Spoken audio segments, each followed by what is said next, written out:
As I mentioned last week, the midterm elections this November is an uphill battle for the House Democrats.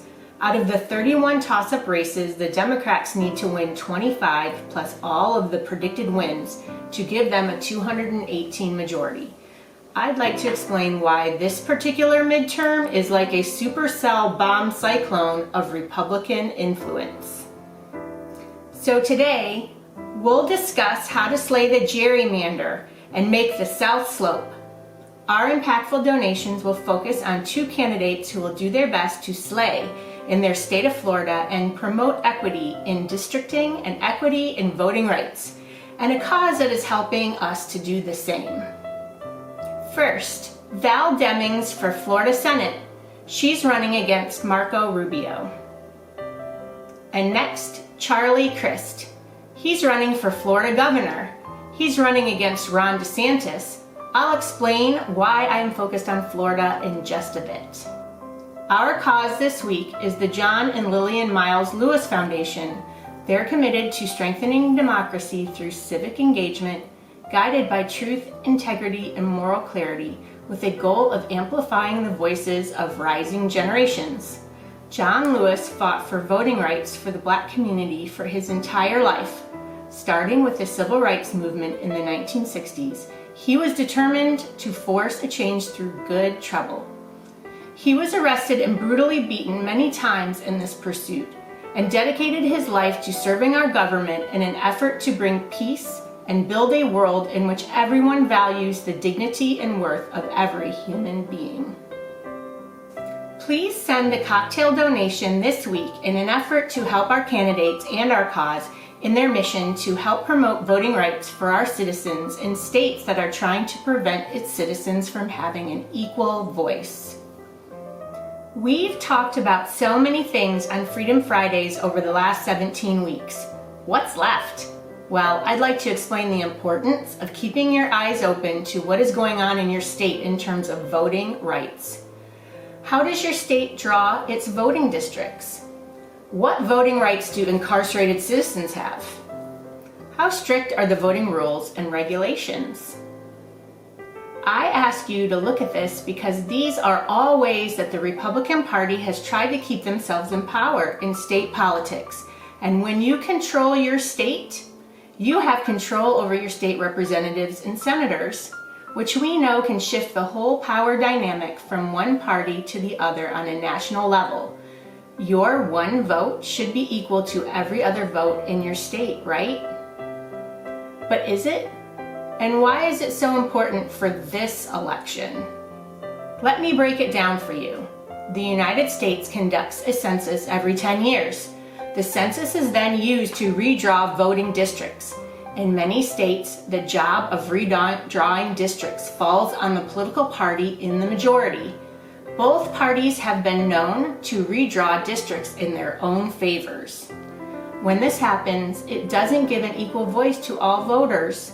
Many voices get diluted by gerrymandered districts.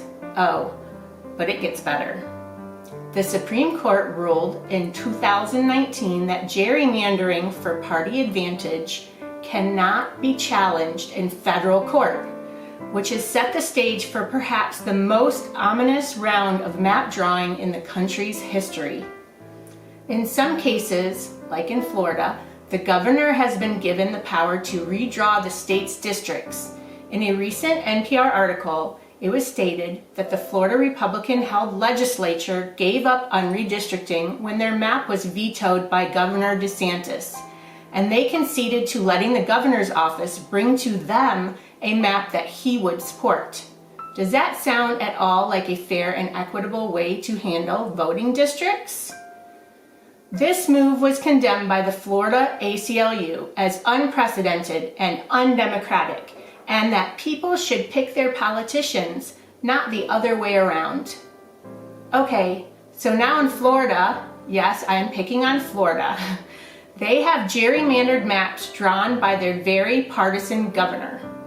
On top of this, in May 2022, a federal appeals court ruled that Florida can temporarily reinstate its restrictive voting laws ahead of the midterm elections, which restricts drop boxes, third-party voter registration, like what the League of Women Voters helps with, mail-in voting, and giving water to people standing in line to cast a ballot. Oh, but wait, let's also consider Florida's laws for the incarcerated.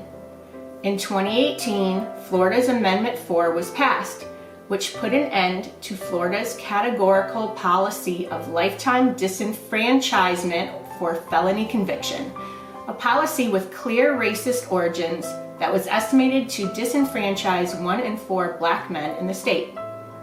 However, not even a year later, Florida's Republican-controlled legislature passed Senate Bill 7066, which bars people from regaining their voting rights if they have outstanding court debts related to a felony conviction.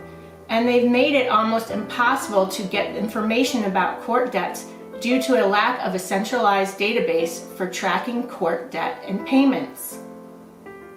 Friends, Florida citizens have been arrested and charged with third-degree perjury and fraud for voting while still owing court fees.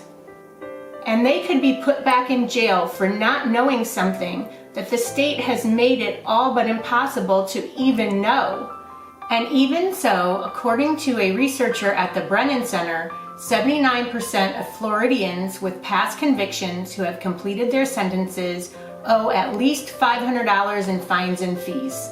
The challenge of paying off these sizable debts can be insurmountable, especially when considering that involvement in the criminal legal system tends to mean lower income. And these types of issues are not just found in Florida. This is a problem all across our southern states, the birthplace of Jim Crow laws and mass incarcerations of former slaves by post-13th Amendment loopholes that allowed prison slavery to exist, thus incentivizing incarceration of our black citizens. To put it bluntly, the census plus gerrymandered voting districts plus voting restrictions plus disenfranchisement of the formerly incarcerated equals a Republican monster storm. So how do we slay the gerrymander and rid ourselves of policies designed to favor those currently in power? How do we give the power back to our citizens? We vote. We march, we speak up, and we make trouble. Good trouble, just like John Lewis. We must continue to carry his torch. Sometimes it will feel like an uphill battle or a slippery slope, but we have to keep trying. The very idea of democracy is at stake. Heavy, right? Would a cocktail help? I think it's gonna help me. Let's make the south slope while we think about all of the challenges ahead.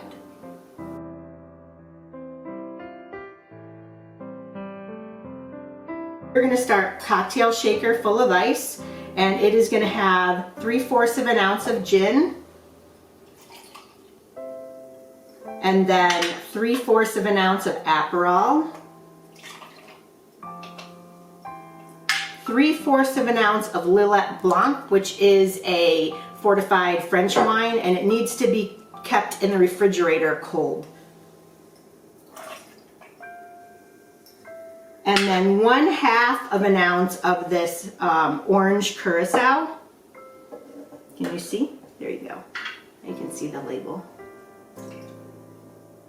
This is pretty heavy alcohol. Apparently today I need it.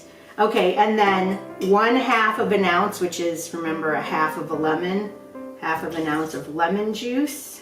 Get it all in there. Give it a couple extra shakes.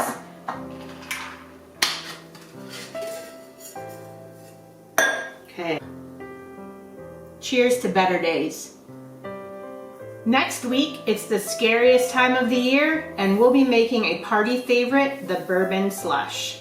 Until then, please check out our website, www.freedom-fridays.com, and make a cocktail donation to one of our suggested candidates or causes.